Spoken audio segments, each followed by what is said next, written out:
Hello everyone, कैसे हैं आप सब लोग। मैं हूं नीरज कुमार कैथल और आप देख रहे हैं for nurses preparation YouTube channel.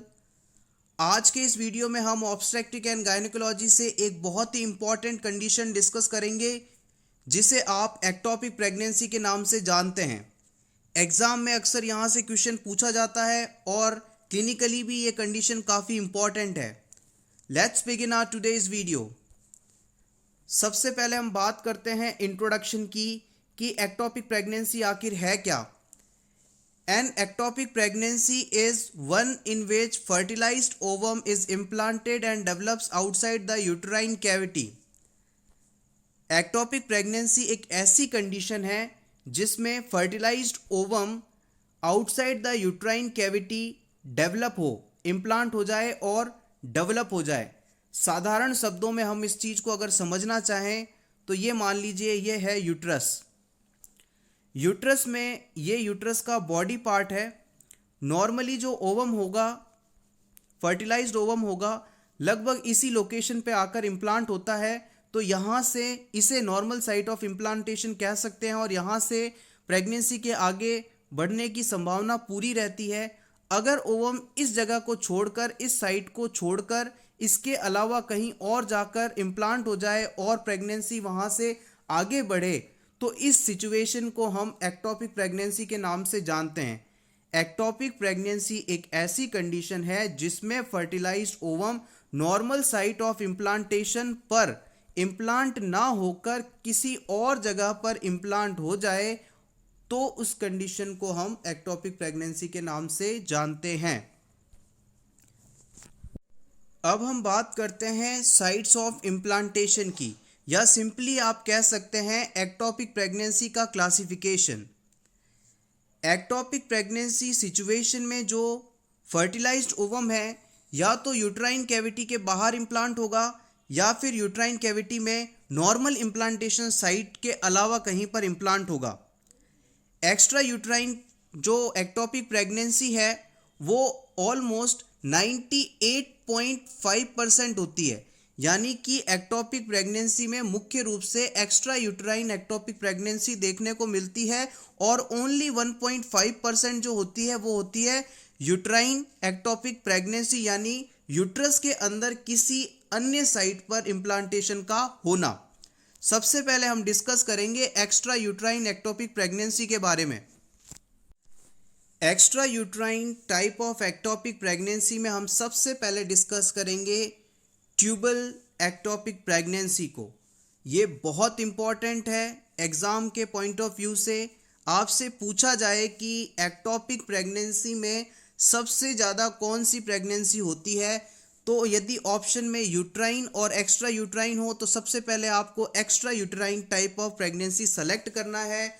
और यदि ऑप्शन में मान लीजिए ट्यूबल हो, ओवेरियन हो, एब्डोमिनल हो या फिर सर्वाइकल हो, तो इन सभी में से आप कहेंगे most common type of pregnancy है ट्यूबल प्रेगनेंसी। यानी कि जो फर्टिलाइज्ड ओवम है वो गर्भाशय के ट्यूब वाले हिस्से में या यूं कहें फैलोपियन ट्यूब में इम्प्लांट होता है। ट्यूबल प्रेगनेंसी एक ऐसी कंडीशन है जिसमें फर्टिलाइज्ड ओवम फैलोपियन ट्यूब के अंदर इम्प्लांट होता है।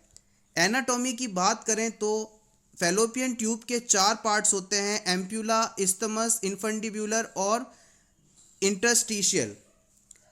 सबसे ज़्यादा ट्यूबल जो प्रेगनेंसी है, ट्यूबल एक्टोपिक प्रेगनेंसी है, एम्प्यूला वाले पार्ट में देखी जाती है। सबसे ज़्यादा जो tubal type of ectopic pregnancy है एम्प्यूला वाले पार्ट में देखी जाती है, लगभग 55%। उसके बाद एक्टोपिक प्रेगनेंसी फैलोपियन ट्यूब के इस्थमस पार्ट में होती है 25%।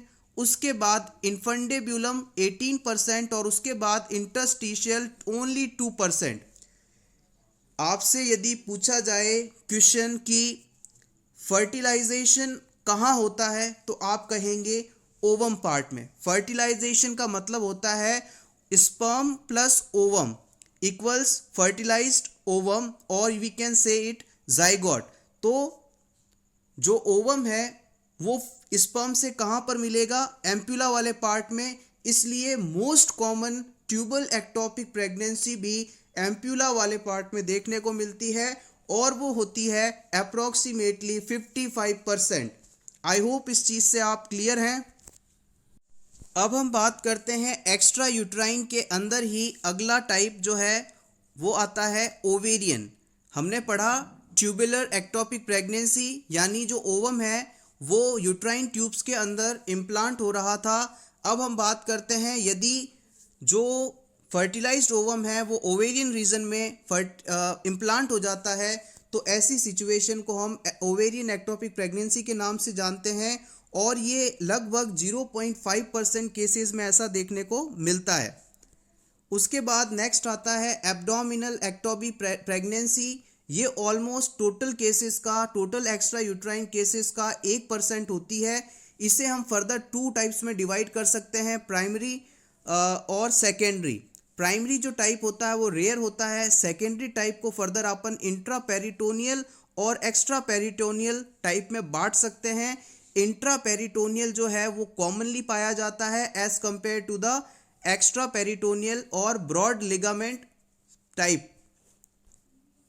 अब हम बात करते हैं यूट्राइन एक्टोपिक प्रेगनेंसी की।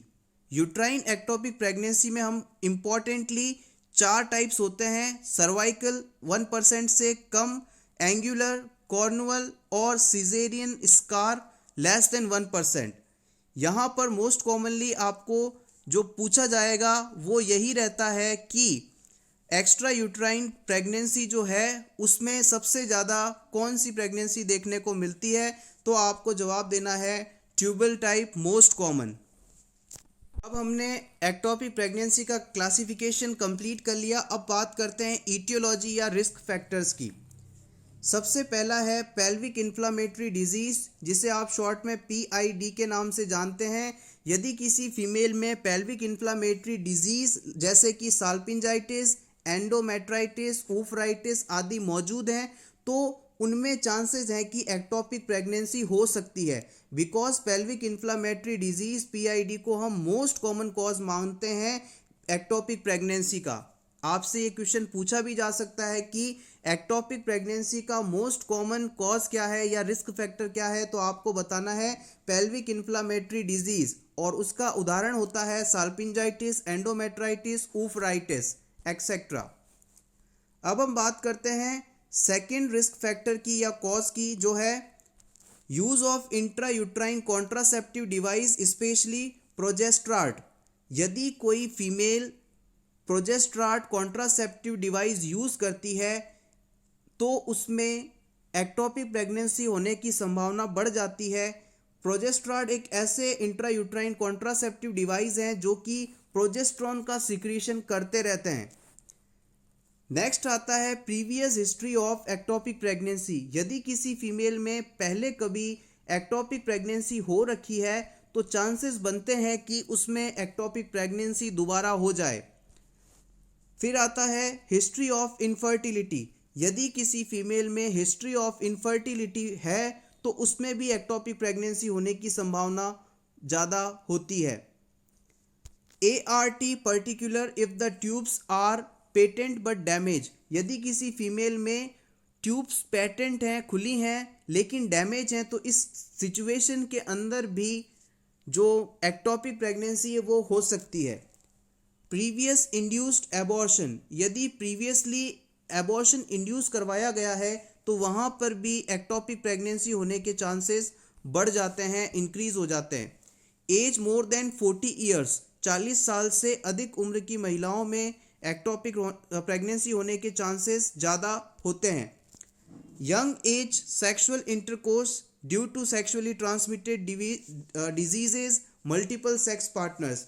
जो फीमेल अर्ली एज के अंदर सेक्सुअल इंटरकोर्स कर लेती हैं उनमें सेक्सुअली ट्रांसमिटेड डिजीज़ होने के कारण या फिर इनके कारण एक्टोपिक प्रेगनेंसी होने के चांसेस बढ़ जाते हैं, या फिर मल्टीपल सेक्स पार्टनर्स होने पर भी एक्टोपिक प्रेगनेंसी होने की संभावना अधिक रहती है। अब हम बात करते हैं clinical features of ectopic pregnancy, जो कि बहुत इंपॉर्टेंट है।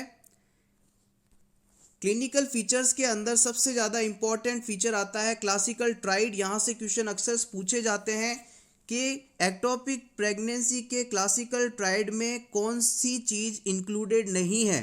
आपको कोई भी ऑप्शन 4 दे दिए जाएंगे, उनमें से आपको सेलेक्ट करना है। बिकॉज क्लासिकल ट्रायड के अंदर 3 सिम्टम्स होते हैं। सबसे पहला होता है एमेनोरिया। एमेनोरिया का मतलब होता है एब्सेंस ऑफ मेंस्ट्रुएशन, जो कि 75 केसेस में सबसे पहले अपीयर होता है। जिन भी लेडीज़ के अंदर एक्टोपिक प्रेगनेंसी सिचुएशन है, उनके अंदर पहला जो साइन देखने को मिलेगा वो मिलेगा एमेनोरिया। ऑलमोस्ट 75% केसेस में साइन देखने को मिलता है। सेकंड जो इंपॉर्टेंट क्लासिकल ट्रायड का साइन है वो है abdominal pain after amenorrhoea almost in all cases. फिर एब्डोमिनल पेन होगा इन ऑलमोस्ट ऑल केसेस। फिर vaginal bleeding in 70% cases at last, और फिर उसके बाद वेजाइनल ब्लीडिंग होगी अप्रॉक्सीमेटली 70% केसेस में। तो सिंपली आप याद रखिएगा, क्लासिकल ट्रायड के अंदर 3 इंपॉर्टेंट फीचर्स आते हैं, एमेनोरिया, एब्डोमिनल पेन और फिर वेजाइनल ब्लीडिंग। सबसे पहले एमेनोरिया होगा, फिर एब्डोमिनल पेन होगा, फिर वेजाइनल ब्लीडिंग होगा। ये 3 क्लासिकल ट्रायड सिम्टम्स कहलाते हैं एक्टोपिक प्रेगनेंसी के। अब हम बात करते हैं सेकंड इंपॉर्टेंट फीचर की, expulsion of decidua cast in 5% cases but no chorionic villi is present in that. जब डेसिडुअल लेयर का एक्सपल्शन होगा, बाहर आएगी ब्लड के साथ, तो उसमें कोरियोनिक विलाई एब्सेंट होगा। ये बहुत इंपॉर्टेंट फीचर है कि जब डेसिडुअल कास्ट जो है उसका एक्सपल्शन होगा, तब वहां पर उसमें कोरियोनिक विलाई एब्सेंट होगी। नेक्स्ट आता है शॉक। शॉक की कंडीशन डेवलप हो सकती है। वॉमिटिंग में also be present. Fainting attacks आ सकते हैं, चक्कर आना। पैलर हो सकता है। पैलर का मतलब होता है कि स्किन का कलर जो है लाइट पड़ जाना, डिम हो जाना, डल हो जाना। डिसयूरिया हो सकता है। यूरिन रिटेंशन हो सकता है। डिसयूरिया का मतलब होता है डिफिकल्टी इन यूरिनेशन, और यूरिन रिटेंशन का मतलब होता है कि यूरिन पास करने में तकलीफ होना, रुकावट आना। फ्रेंड्स, अगर आपको ये वीडियो अच्छा लग रहा हो तो please click upon the like button. Thank you. अब बात करते हैं डायग्नोसिस की। किस प्रकार से हम एक्टोपिक प्रेगनेंसी है या नहीं इस चीज़ को कंफर्म पता कर सकते हैं। एक्टोपिक प्रेगनेंसी के केस में इन्वेस्टिगेशन ऑफ चॉइस मानी जाती है लेप्रोस्कोपी। एक्टोपिक प्रेगनेंसी को डायग्नोस करने के लिए इन्वेस्टिगेशन ऑफ चॉइस मानी जाती है लेप्रोस्कोपी। अब ये लेप्रोस्कोपी क्या है? Laparoscopy is a operation formed in the abdominal और pelvis using small incision with the aid of camera. Laparoscopy simply laparoscope के द्वारा परफॉर्म किए जाने वाला ऑपरेशन है, जिसमें एक बहुत ही बारीक कट लगाया जाता है और ये ऑपरेशन कैमरा की मदद से परफॉर्म किया जाता है। सिंपली आप इसे दूरबीन का ऑपरेशन भी कह सकते हैं। द लेप्रोस्कोप एड डायग्नोसिस और therapeutic intervention with a small cuts in abdominal. Laparoscopy में हम बहुत ही छोटा इंसिजन लगाते हैं एब्डोमिन के अंदर, और थेराप्यूटिक इंटरवेंशन और डायग्नोसिस के लिए लेप्रोस्कोपिक प्रोसीजर्स यूज़ किए जाते हैं। नेक्स्ट जो इम्पॉर्टेंट मेथड है डायग्नोसिस का वो आता है ट्रांसवेजाइनल सोनोग्राफी। यूएसजी या सोनोग्राफी के बारे में आप सभी अच्छे से जानते हैं। अल्ट्रासोनोग्राफी कह लीजिए, सोनोग्राफी कह लीजिए। तो ट्रांसवेजाइनल टाइप की सोनोग्राफी एक्टोपिक प्रेगनेंसी को डायग्नोस कराने हेतु यूज़ की जाती है। सोनोग्राफी में यदि मान लीजिए कुछ चीज़ें क्लियर नहीं होती तो हम सोनोग्राफी और बीटा एचसीजी एस्टिमेशन करवाते हैं। HCG human chorionic gonadotropin hormone, इसके बारे में आप सभी जानते हैं। Where no intrauterine pregnancy is seen on ultrasound measuring be human chorionic gonadotropin levels may aid the diagnosis. यदि मान लीजिए आपने सोनोग्राफी कराई तो उस सिचुएशन में यदि आपको वहाँ पर इंट्रायूट्राइन प्रेगनेंसी के कोई सबूत नहीं मिले तो आप क्या करेंगे कि सिम्टम्स तो प्रेगनेंसी के आ रहे हैं लेकिन यूट्रस में कोई कुछ है नहीं, तो इस सिचुएशन में आप क्या करेंगे, बीटा ह्यूमन कोरियोनिक गोनेडोट्रोपिन यानी बीटा एससीजी का लेवल चेक करवाएंगे और इसके लेवल के आधार पर हम ये कंफर्म बताएंगे कि जो लेडीज है वो प्रेग्नेंट है, उसमें एक्टोपिक प्रेगनेंसी है या नहीं। The rational is that a low beta HCG level में indicate that pregnancy is intrauterine but yet too small to be visible on ultrasonography. Beta HCG के लेवल्स को एस्टिमेट करके हम ये बता सकते हैं कि फीमेल प्रेग्नेंट तो है बट जो बेबी है वो इतना स्मॉल है कि हम उसे अल्ट्रासोनोग्राफी से डायग्नोज नहीं कर पा रहे हैं, या फिर उसकी जो इम्प्लांटेशन साइट है वो कहीं और है। नेक्स्ट इन्वेस्टिगेशन टाइप आता है ब्लड एग्जामिनेशन। ब्लड एग्जामिनेशन में हम WBC काउंट चेक कराएंगे जो कि इंक्रीज्ड मिलेगा, और ESR erythrocyte sedimentation rate test करवाएंगे जो भी इंक्रीज्ड मिलेगी। नेक्स्ट डायग्नोसिस के लिए एक प्रोसीजर करवाया जा सकता है कल्डोसेंटेसिस। कल्डोसेंटेसिस प्रोसीजर क्या है? Culdocentesis is a medical procedure involving in extraction of fluid from pouch of Douglas through the needle. Culdocentesis एक ऐसा प्रोसीजर है जिसमें निडल की सहायता से पाउच ऑफ डगलस से हम फ्लूइड को एक्सट्रैक्ट करते हैं।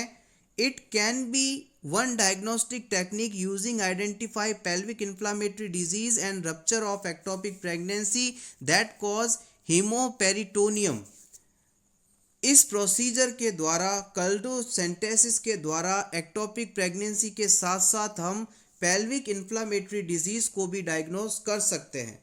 पाउच ऑफ डगलस की जो लोकेशन होती है वो ब्लैडर और यूट्रस के बीच में पाई जाती है।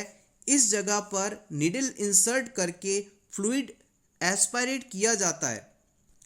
अब हम बात करते हैं लेप्रोटोमी की। Laparotomy open and see is most confirmatory.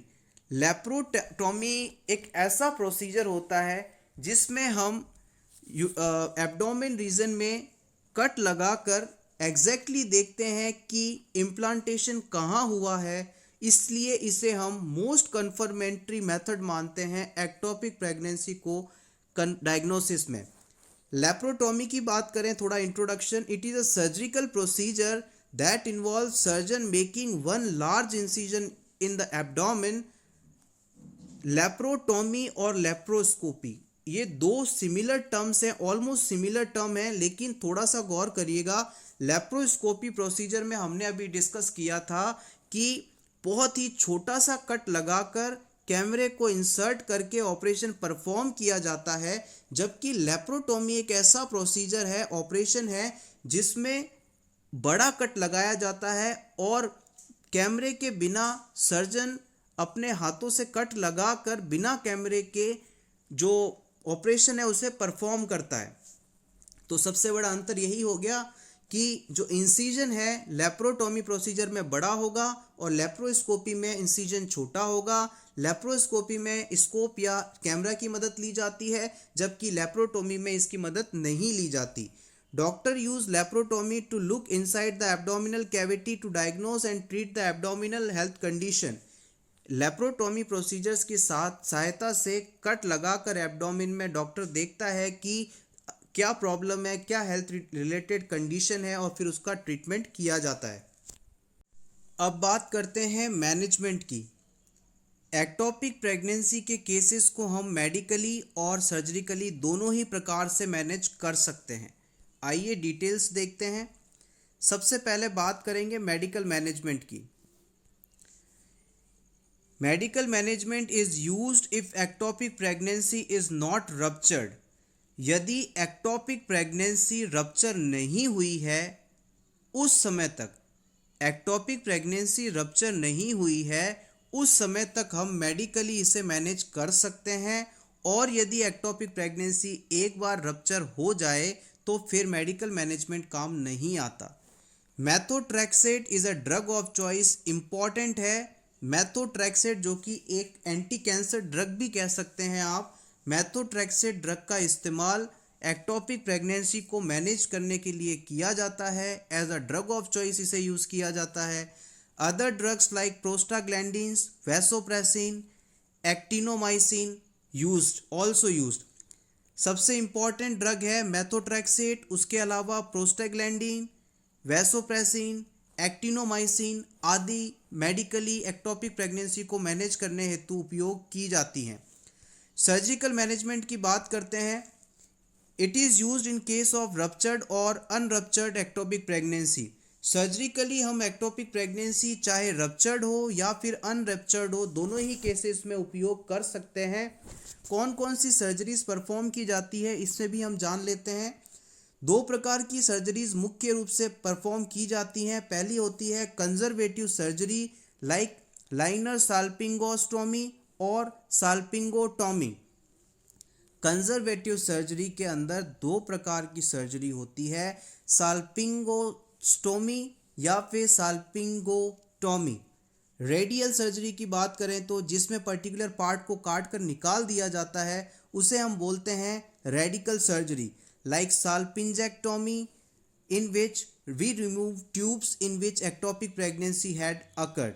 साल्पिंजेक्टोमी एक ऐसी सर्जरी है जिसके अंदर हम फैलोपियन ट्यूब के पार्ट में जहां एक्टोपिक प्रेगनेंसी हुई है कंप्लीटली उसे रिमूव कर देते हैं, फैलोपियन ट्यूब को भी रिमूव कर देते हैं। सो एवरीवन, ये था हमारा आज का वीडियो जिसमें हमने एक्टोपिक प्रेगनेंसी से कुछ इंपॉर्टेंट पॉइंट्स को लिया, डिस्कस किया। आई होप ये वीडियो आपको अच्छा लगा होगा, आपके काम आएगा। If you think this video is helpful then please click upon the like button, share this video with your friends and subscribe our YouTube channel. Its name For Nurses Preparation for more such interesting videos. All the best.